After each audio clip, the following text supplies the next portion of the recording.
Hey everyone, welcome back to Cracking the GRE Math Subject Test. We're on the Number Theory and Abstract Algebra chapter.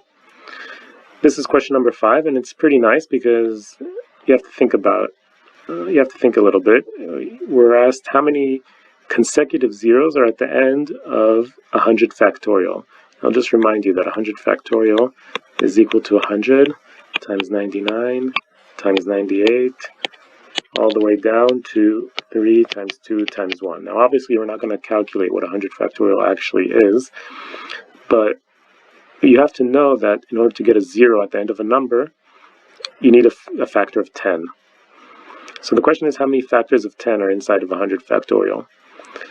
Well, a factor of 10 is the same thing as a factor you need a 2 and a 5 to make 10. So the question is, how many factor pairs of 2 and 5 are there in 100 factorial?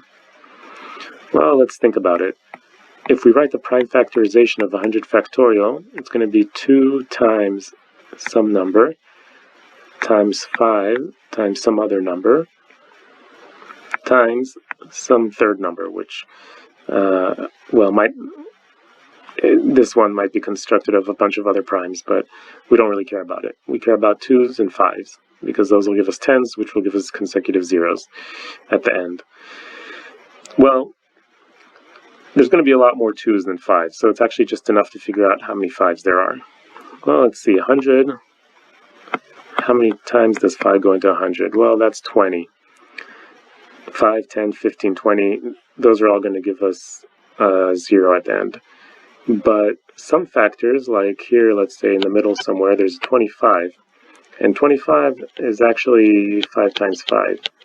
So each time the 25 shows up, we're going to have to count that, we're going to have to count that in addition to the 25s that we already counted. So there's 4 25s in 100.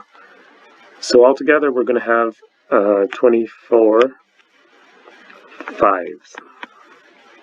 And we're going to have enough 2s to make 10s out of each of those 24 5s. So our answer is going to be 24 zeros at the end of the 100 factorial.